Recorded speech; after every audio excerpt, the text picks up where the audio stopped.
우리 지역의 이슈 콕 짚어봅니다. 헬로 이슈 토크. 도내 이슈를 전문가와 함께 분석해보는 시간 헬로 이슈 토크의 심지훈입니다. 오늘 함께 말씀 나눠주실 두 분 나오셨습니다. 먼저 유진상 창원대 건축학부 교수님 나오셨습니다. 네, 반갑습니다. 네, 문희란 변호사님 자리하셨습니다. 네, 반갑습니다. 지역의 이슈에 대해서 이야기 나눠보는 이슈 짚어보기부터 시작해 보겠습니다. 거창의 한국 승강기 대학교가 불명예스러운 소식에 휩싸였습니다. 교육부 실태조사 결과에서 비리가 무더기로 적발된 것인데요. 변호사님 어떤 내용입니까? 네, 교육부는 지난해 12월 한국 승강기 대학교에 대한 실태조사 결과 징계 9건을 비롯해 경고 14건, 행정조치 3건, 그리고 시정조치 5건을 처분하고 19억 4천여만 원을 회수하라고 대학에 통보했다고 합니다. 예. 교육부의 지적 사항은 학교법인 재산 관리의 부당, 수익용 기본재산 매입 계약 부당 및 계약금 미완수, 그리고 수익용 기본재산 임대 보증금 임의 사용, 이사회 학칙 개정 관여, 학교 기업 수익금 목적의 사용, 그리고 총장의 복무관리 부적정 및 교비 회계 사적 사용, 교원 임용 업무 부당, 특성화 사업비 집행 부당, 시설공사 계약 부당, 법정 기부금, 영수증 발급 부적정 등 10건에 달합니다. 네. 이런 지적사항의 모든 중심에는 현 총장인 A씨가 있는데요. 학교법인 설립하면서 5,476만 원의 지출과 승강기 대학이 목적 외로 사용한 2억 8천여만 원 예산은 모두 A씨가 대표로 있는 재단법인의 대여금 명목으로 지출한 것으로 나타났습니다. 그리고 쪼개기 수의계약 체결 의혹을 받고 있는 공사업체도 현 총장이 실제 소유하고 있다는 의혹을 받고 있고요. 네. 특히 학교 관계자들에 따르면 총장 A씨는 행정안전부의 승강기 검사 항목 변경 검토에 따른 특정 파트를 외주받기 위해서 그러한 법인을 설립한 것으로 또 알려졌습니다. 네. 대학 이사회는 해당 실태조사 결과에 따라서 교원징계위원회를 구성해 총장 A씨에 대해서 정직 1개월의 처분을 내린 것으로 밝혔습니다. 네. 우선 일단 징계가 열렸고 그다음에 조치들이 취해졌습니다. 하지만 이런 대학 비리 사건 같은 경우는 이렇게 뭐 징계로 해가지고 처리가 됐다고 해서 모든 게 다 끝나는 것 같지는 않습니다. 사실 유선 교수님도 지금 대학에 재직하고 계신데 이렇게 이제 비리가 대학 관련해서 비리가 계속 터지는 거 보시면 좀 어떻습니까? 지금 사실 대학에서 징계를 한다는 건 두 가지 의미가 있는데 행정적으로 지금처럼 이렇게 하는 게 있고 사실은 도덕적인 타격이 더 커요. 대학 교수님들은 이제 두 가지 측면이 있는데 지금 이 내용들을 쭉 보면 마치 학교가 아니라 어디 업자들의 로비 각축장을 본 듯한 느낌을 받았거든요. 그래서 저희 이제 잘 정비되어 있는 사립대나 우리 국립대의 상황하고는 조금 다른 저도 이제 좀 듣도 보도 못한 사례들이 막 많이 열거가 돼 있더라고요. 예를 들면 뭐 이사회가 뭐 개입을 한다든지 시설을 자기가 가지고 있는 어떤 회사의 시설을 그쪽에 도움을 주기 위해서 학교에 돈을 이렇게 빼돌린다든지 이런 것들은 국립대나 이런 부분에서는 이제 제도적 장치가 있기 때문에 쉽지 않은 부분인데 어찌됐든 이제 이런 일들이 일어난 이유가 결국은 이제 이미 국립대 같은 경우는 그런 비리나 특히 아까 인사청탁도 있었다고 아까 보이대요. 그런 것들은 거의 다 이제 뭐 정리가 된 상태고 이제 특히 이제 사립대나 이렇게 오너들이 소유하고 있는 대학에서 이런 일들이 계속 일어나고 있는데 이제 오너의 측근 또 이사회, 학교 관리 차원 이런 곳에서 비리가 나왔음에도 불구하고 그 징계 수준이 지금 너무 낮잖아요, 한 달. 그러니까 이제 결국에는 안에 셀프 징계라는 이야기가 나오게 되고, 이제 그렇다면 이런 문제를 어떻게 해결해야 되느냐. 행정적으로 했는데도 물론 이제 법적으로 가서 끝까지 하면 이제 깔끔하게 정리가 되겠지만, 대학이라는 것이 법적으로 뭔가를 해결하고 꼭, 그렇게 해서 단죄를 해서 끝나는 곳이 아니잖아요. 학생들도 많고 하기 때문에. 그래서 이제 사실 그 사립대나 이런 학교에서 가지고 있는 고질적인 문제인데, 학교 소유자라든지 총장 그리고 또 이사회들이 가지고 있는 임명권이나 결정권을 결국에는 이 대학의 주체가 되는 교수들의 집단 지성을 믿고 그분들한테 권한을 많이 이양을 해주면 이런 문제 해결이 됩니다. 왜냐하면 교수님들은 어찌됐든 간에 뭐 설령 자기가 욕심이 조금 생긴다고 하더라도 결국에는 자기 명예를 가장 중요시하기 때문에 이분들은 셀프 징계를 하더라도 스스로 이제 뭔가를 강력하게 요구를 할 수가 있는데 지금 이제 이 경우는 위에 이제 운영진에서 자체 셀프 징계를 하다 보니까 이제 수위가 좀 약해진 것 같습니다. 그리고 좀 다른 문제일 수도 있는데, 그러니까 이제 사립대 같은 경우에 특히 가불관계가 많이 형성이 돼 있어요. 국립대 같은 경우는 이제 교수가 최종 총장이 교수 임명권을 가지고 있다고는 하지만 결국에는 아주 투명한 절차에서 되는데 사립대는 아무래도 총장의 영향권이 상당히 아직 남아 있거든요. 네. 그래서 이제 그런 부분들 총장뿐만이 아니라 이사회 뭐 이런 곳의 역할들을 교수회 역할에 조금 주는 게 좋겠다. 이게 이제 제 요지고 차제에 좀 이렇게 사실 우리나라 사립대가 이런 식으로 비리가 계속 일어나는 데는 좀 우리나라 근대사의 아픔이 좀 깔려 있는데 사실 친일 세력들이 자기 과거 그것들을 좀 세탁하는 차원에서 그 사립대를 만든 경우가 굉장히 많아요. 물론 이제 저희 민족학교 사립대에 잘 하고 있는 그런 학교들도 꽤 많지만 훨씬 많은 사립대들이 태생이 그렇다 보니까 계속해서 이게 친일 잔재가 이제 청산이 안 되고 하다 보니까 이런 것들이 계속 이제 누적되고 잘 해결이 안 되는 거죠. 이제 굳이 제가 이야기를 꼭 드리는 이유가 사실 이게 굉장히 근본적인 문제의 본질인데다가 또 이제 저희 뭐 독립 100주년 다가오고 했기 때문에 말씀을 드리는 겁니다. 그리고 또 하나 교수님들 입장에서도 연구비 사용 시스템이 항상 이렇게 비리의 어떤 유혹이 되는데 우리나라 연구비 사용 시스템은 연구비를 준 다음에 처음부터 끝까지 다 관리하는 거 뭐 복사 몇 장 했는지 책 뭐 샀는지 밥은 어디서 먹었는지 이런 걸 관리하는 데 집중이 돼 있는데 선진국의 이제 연구를 잘하는 나라들을 보면 연구비를 준 다음에 그 연구비를 당신이 어떻게 쓰던 우리가 상상도 못했던 이상한 재료를 사서 써서 연구를 하든 말든 그건 신경을 안 쓰고 최종 결과물에 대해서만 평가를 한 다음에 결과가 신통치 않으면 뭐 20% 30%를 토해내게 하는 그런 시스템들을 주로 쓰고 있더라고요. 그래서 차제에 우리 연구수님들이 교수 연구하다 보면 영수증 붙이다가 영수증 하다가 끝나고 연구 시간 하나도 안 남는다는 우스갯소리가 있거든요. 실제로 그렇습니다. 그래서 이런 부분들도 좀 제도적으로 바꿨으면 좋겠습니다. 네. 예, 사실은 한국승강기대학교 같은 경우는 거창에서도 굉장히 이제 거창이 이런 농촌 도시이기 때문에 이제 승강기 사업에 대해서 굉장히 많이 집중을 하고 있거든요. 근데 이제 대학교에서 어떤 그런 지성이 모이는 대학교에서 이런 일이 있다 보면 거창군의 어떤 승강기 사업 자체도 이제 타격이 줄 수밖에 없기 때문에 굉장히 참 가슴 아픈 일인데 어찌됐든 이제 마지막까지 조금 해결이 돼서 그 학생들이나 그다음에 지자체에 큰 피해가 없도록 마무리가 잘 되도록 좀 바라겠습니다. 네, 오늘 본 주제에 대해서 이야기를 나눠보도록 하겠습니다. 현 정부의 신재생 에너지 정책 확대 기조에 따라서 태양광 발전 시설이 몇 년 새 큰 폭으로 늘었습니다. 이에 따라 태양광 발전 사업자와 지역 주민들 사이 갈등이 끊이질 않고 있는데요. 오늘 헬로 이슈토크에서는 도내 태양광 발전 시설의 현재 실태와 해결책을 짚어보겠습니다. 먼저 도내를 포함해서 이제 전국적으로 태양광 발전 시설이 이렇게 크게 확대되고 있는 것은 정부의 어떤 기조, 정책과 이제 맞물릴 텐데 지금 현 정부는 신재생 에너지 정책 확대를 지금 계속 이야기하고 있지 않습니까? 이 내용부터 먼저 좀 짚어봐야 될 것 같습니다. 어떤 내용들입니까? 산업통상자원부는 2019년 신재생 에너지 보급 사업 예산을 전년 대비 403억 늘어난 2,670억 원을 책정하면서 최근 3년간 지원 규모를 2.7배 증가했다고 밝혔습니다. 산업부에 따르면 그 동사업으로 태양광, 태양열, 그리고 지열 등의 자가소비 목적의 전기 및 열 생산 기계 설치비를 지원받아 주택, 건물에 설치하면 청정에너지를 직접 생산하여 에너지 비용을 크게 절감할 수 있다고 밝혔고요. 특히 올해는 산업 경쟁력 강화를 뒷받침하고 최근 태양광 설비 경제성이 개선됨에 따라서 지원 내용과 대상을 대폭 변경을 했습니다.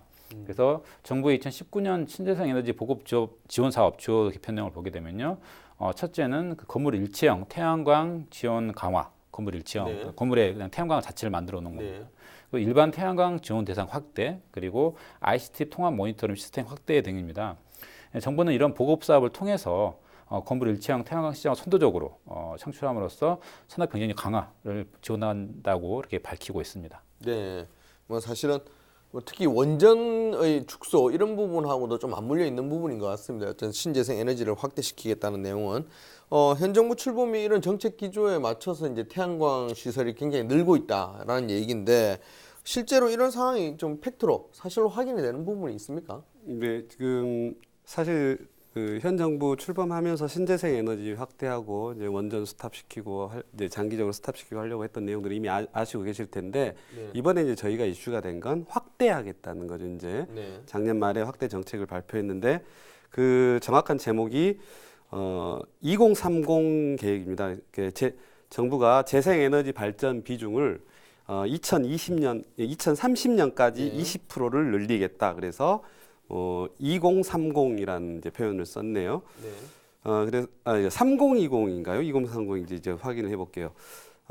이제 그 핵심은 그 방금 말씀하신 것처럼 크게 뭐 일체형 그다음에 ICT하고 결합하고 하는 어떤 공급책이 있는데 그 중에서 이번에 확대하면서 바뀐 것 중에 하나가 신재생 에너지 공급 의무화 제도라고 있습니다. 네. RPS라고 그러는데 500메가와트 그 이상 발전 설비를 보유한 사업체는 그러니까 굉장히 대기업에 해당돼요. 중견기업 이상 사업자들은 신재생 에너지 의무 공급량을 할당을 해줬어요. 그래서 이 전에는 현행에는 이제 4%였는데 뭐 예를 들면 자기가 어떤 종류의 발전 설비, 화력 발전도 있을 수 있고 네. 하더라도 무조건 2023년까지는 10%를 신재생 에너지로 해야 되는 겁니다.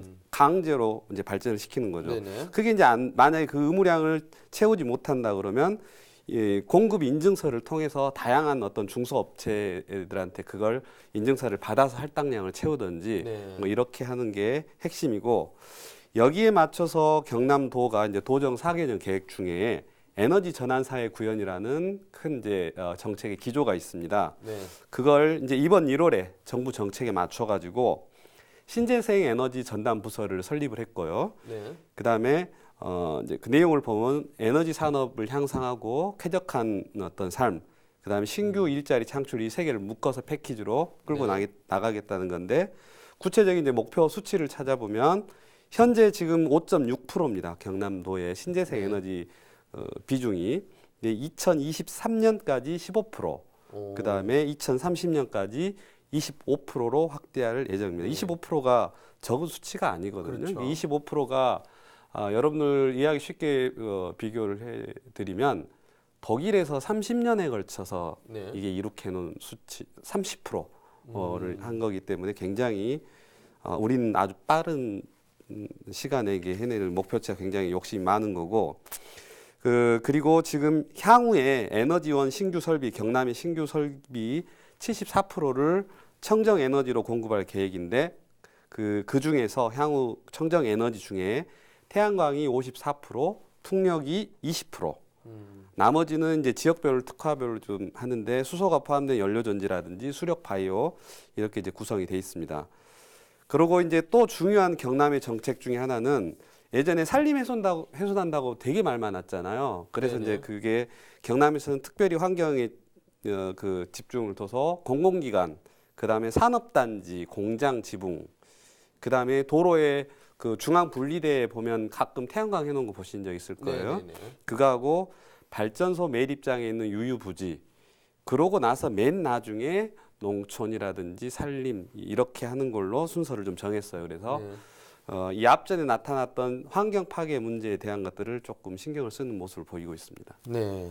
뭐 정부가 이렇게 독려를 한다고 해도 실제로 장점이 없으면 이게 확산되기가 쉽지 않지 않습니까? 네, 근데 지금 설치가 늘어나고 있다는 것은 농촌 지역에 태양광 발전을 설치하는 게 어느 정도는 여러모로 장점으로 작용하는 부분이 많다. 뭐 이런 내용이 있기 때문에 농촌 지역을 중심으로 이렇게 확산되지 않겠습니까? 예, 지금 저희 농촌 지역으로에서 이제 많이 확산이 되고 있는 이유는 당연히 우리 생각하면 맨 먼저 관공서 지붕이나 이렇게 이제 해야 그렇죠. 된다고 예. 생각하는데 그게 도시에 집중돼 있잖아요. 네. 그래서 그것들을 다시 뭐 어디 필요한 곳에 주려고 그러면 또 이제 그걸 그 전기를 공급하는 라인들이 또 공급이 되기 때문에 사실 제일 좋은 건 각 지역에서 생산한 전기를 그 지역에서 수요를 하면 좋아요. 네. 근데 이제 농촌 같은 경우는 우루과이 라운드나 이런 뭐 FC 그 뭐라고 그러죠? 이렇게 국제 어떤 협약 등을 통해서 우리나라가 자동차라든지 반도체라든지 이익은 많이 받지만 농촌 지역에서는 약간 농산물 가격이 하락하고 이런 게 많이 생겼잖아요. 그러면서 농촌 유유부지가 굉장히 많이 생겼어요. 네. 그래서 그 유유부지를 나라에서 국가 재원을 대주면서 활용하게 하게 해주겠다고 하니까 농촌에서 마다할 이유가 없고 또 하나는 다 아시다시피 농촌 인구가 노령화되면서 자기 땅은 가지고 있는데 농사를 못 짓는 분들이 굉장히 많아요. 네네. 짓기 힘들어 하시고 그런 분들이 이제 반색을 하고 있는 거죠. 그리고 이제 사실 또 이제 농사를 안 짓고 그냥 땅만 세를 내주는 지주들의 땅들도 되게 많았거든요. 네. 그런 것들을 이제 잠자고 있던 그런 땅들을 활용을 하는 거기 때문에 당연히 농촌에서는 좋아할 수밖에 없고 사실 이제 우리 입장에서 보면은 전통적 먹거리라든지 우리나라 어떤 농축 산업이 이렇게 이런 것 때문에 하향하지 않냐 하는 좀 우려 섞인 시선을 보낼 수도 있지만 뭐 좀 서글프게 생각하는 분들도 계시더라고요, 심지어. 하지만 어찌됐든 농촌 경제 활성화에는 실제적인 도움을 주고 있는 게 현실입니다. 네. 근데 이제 지금 태양광 발전에 사용되는 판넬 수명이 한 10년에서 20년 정도인데 이것을 수명이 다한 판넬을 처리할 때 또 굉장히 환경 오염 물질이 많이 나온다고 하더라고요. 그래서 이제 결국은 환경 보호가 아니라 환경 오염이 되지 않나 이런 지적도 좀 나오고 있는 것 같습니다. 그 일정 부분 사실이고 또 많은 부분이 사실이 아닌 부분이 있는데 그걸 네. 제가 조목조목 짚어드릴게요. 일단 판넬의 수명이 이제 왈가왈부하는데 제가 여러 자료를 쭉 평균을 내봤더니 15년에서 25년으로 보면 될 거예요. 어찌됐든 15년이 되면 이제 판넬을 갈아야 되기 때문에 수명이 애매하잖아요. 우리가 네. 뭐 초기 투자하면 주택도 적어도 뭐 한 30년 써야 되는데 15년 후에는 폐기를 할 수가 있기 때문에 네. 어찌됐든 폐기량이 꽤 많이 나온다는 건 사실 네. 맞고요. 그렇기 때문에 그 폐기물에 대한 그 어떻게 처리할 건지 연구 병행돼야 되는 게 맞습니다. 네. 하지만 그 폐기물에서 특수물질이 나와서 심각한 환경 오염이 우려된다. 네. 이런 부분 상당히 가짜 뉴스가 많습니다. 예전에 태양광 판넬에는 납하고 중금속 성분이 꽤 섞여 있는 것들이 많이 됐는데 네. 지금 우리나라 기준 자체가 그걸 받아들이지를 않고 있고 네. 전 세계 기준에도 납이 들어가고 이렇게 카드뮴이 많이 들어간 그 태양광은 아예 어느 나라에서 수입을 하지를 않습니다. 그렇기 네. 때문에 그건 잘못된 상식이고 이 오해의 출발이 뭐냐면 전기를 만드는 이제 소자 안에 뭐 델루륨화 카드뮴이라는 게 있는데 네. 카드뮴이 이따이 병 들어보셨죠? 그걸 유발시키는 건데 예전에 있었는데 지금 이제 거의 없고 납도 이제 라인에 약간 들어갔었는데 그것도 다 이제 배제된 상품이 나오고 있습니다. 그리고 이제 뭐 태양광 판넬은 실리콘이에요. 주 재료가 네. 카드뮴 아니고 그 실리콘이 뭐냐면 모래하고 석영으로 만드는 겁니다. 네, 네. 자연 상태로 다 분해되면 돌아가는 거기 때문에 아까 제가 말씀드린 대로 워낙에 어찌됐든 부피가 크고 하기 때문에 꼭 그 판넬만 있는 게 아니라 그 뼈 구조대도 있고 하잖아요. 네. 그런 것들을 잘 재활용하고 처리할 수 있는 이제 그런 것들 좀 신경을 써야 될 것 같고 그다음 이제 세 번째로는 실제로 여러 건의 화재가 많이 발생을 합니다. 태양광 시설에서. 네. 근데 이제 이 화재가 어디서 발생을 하냐면 패널이 불타는 게 아니라 그 태양광 패널에서 이제 전기 장치로 바꿔주는데 그 전기를 잠시 축열시켜서 모아놔야 될 거 아니에요. 네. 그 축전지, 그러니까 전문 용어로 ESS라 그러는데 에너지 스토리지 시스템. 예. 요게 이제 꽤 덩어리가 커요. 근데 그것들을 이제 그것들에서 이제 화재가 실제로 꽤 납니다. 우리 그 얼마 전에 저기 거창 위천면에서도 한번 났었고요. 예. 나는데 이게 이제 무슨 막 우리가 우려할 만큼 태양광을 쓰지 못할 만큼 이제 화재가 나는 게 아니라 태양광 패널 기술은 발달한 반면에 그 전기 축적하는 기술이 아직은 조금 미숙한가 봐요. 그래서 네. 지금 계속 이제 발전되는 상태고 특히 우리나라 그 태양광 모듈을 이제 수입을 중국에서 꽤 많이 하고 있는데 이게 조금 문제가 되고 있습니다. 2014년도에 16.5%, 네. 그 다음에 2017년도에 34.4%, 4년 만에 2배가 늘었어요. 오. 중국제가. 그러고 중국제는 아무래도 아까 제가 말하는 그 친환경 판넬로 바뀌고는 있다고 하지만은 기술도 조금 떨어지고 그 불량품들이 되게 많기 때문에 중국 제품은 100% 검증이 안 된 상태거든요. 이제 물론 그럼에도 불구하고 하나 같은 경우는 이제 중국 공장에다 맡겨서 태양광 판넬을 생산한다고 하지만 국내 기준에 다 맞춰서 생산하고 있습니다. 네. 어찌됐든 중국에 좀 문제가 되는 게 그 중국 같은 경우는 예전에 전기 오토바이를 이렇게 일반 오토바이를 전기 오토바이로 싹 바꾸면서 그 네. 배터리를 전부 다 중국 산업을 키우는데 이렇게 이제 도움을 줬었는데 우리나라는 지금 이미 33.4%면 굉장히 많은 국비가 중국으로 유출이 되고 있는 거기 때문에 네. 이런 부분들은 조금 이제 당장 이윤을 생각하지 말고 국내 산업체를 좀 보호하고 하는데 좀 신경을 써야 되는 거 분명히 맞고요. 사실 이런 많은 지금 그 장단점에 대한 논란이 제일 먼저 나왔던 것은 태양광 신재생 에너지 이렇게 태양광 한다고 할 때 산림을 되게 많이 훼손을 시켰어요. 네. 그때는 그 제도가 잘 정비가 안 돼 있어가지고 마구잡이로 허가를 내줘가지고 지금도 그 줄을 서 있거든요. 수백 건수가.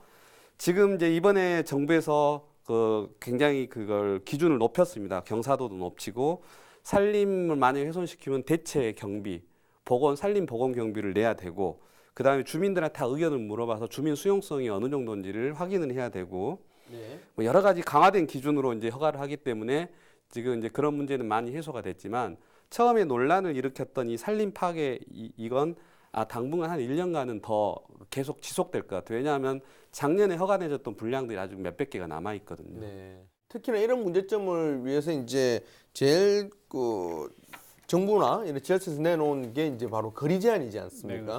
네, 이 거리 제한은 어떤 내용입니까? 예. 각 지자체들이 태양광 발전시설 개발 행위 허가를 내줄 때 아까 말한 거리 제한, 이격거리 규제를 예. 조례로 반영하고 있습니다. 현재는. 네. 국토계획 및 이용에 관한 법률이 시행령이 개정됨에 따라서 각 지자체들이 그동안 지침으로 해왔던 것을 아예 조례로 이제 반영을 하고 있는 상황인데요. 한국에너지공단에 따르면은 그 발전시설 이객거리를 규제하고 있는 지자체는 2018년 6월 기준으로 94곳에 이른다고 합니다. 이 가운데 이객거리를 100m 이내로 이하로 제한하는 곳은 22곳이었고 네. 200에서 300m는 30곳, 그리고 400에서 500m는 35곳, 500m 초과인 곳도 7곳이나 되었습니다. 그러니까 500m 이상 1km 떨어져도 1km 이내에 들어도 안 된다는 거죠. 상당히 이객거리 길게 하는 지자체도 많다는 겁니다. 대부분 지역 주민의 민원을 우려하고 있기 때문인데요. 네. 하지만 지자체별로 특별한 기준 없이 들쭉날쭉한 이객거리 제한을 두고 있어가지고 산업부가 이객거리 규제를 100m 이내로 최소화하라고 지침을 내리긴 했지만 사실 그걸 따를 의무는 없거든요. 각 지자체는 이에 뭐 아랑곳하지 않고 이객거리 규제를 계속해서 하고 있는 상황입니다. 네.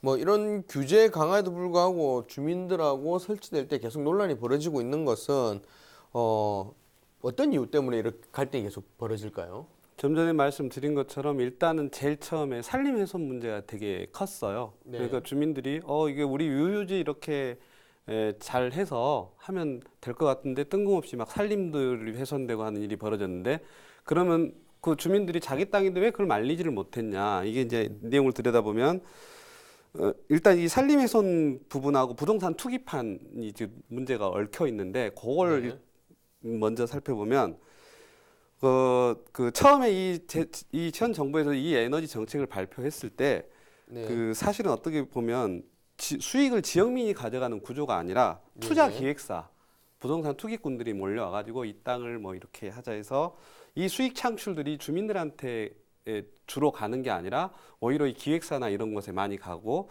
또 이 사람들은 더 많은 걸 하기 위해서 산림 훼손을 뭐 독려하고 장려하고 막 이런 상황이 벌어졌어요. 그러니까 주민들은 수익도 별로 나한테 안 오는데 우리 동네 산림이 훼손된다. 이렇기 때문에 이제 갈등이 촉발이 됐고 거기다 플러스 아주 전통적으로 되게 아늑하고 쾌적한 우리 마을이었는데 경관이 훼손된다.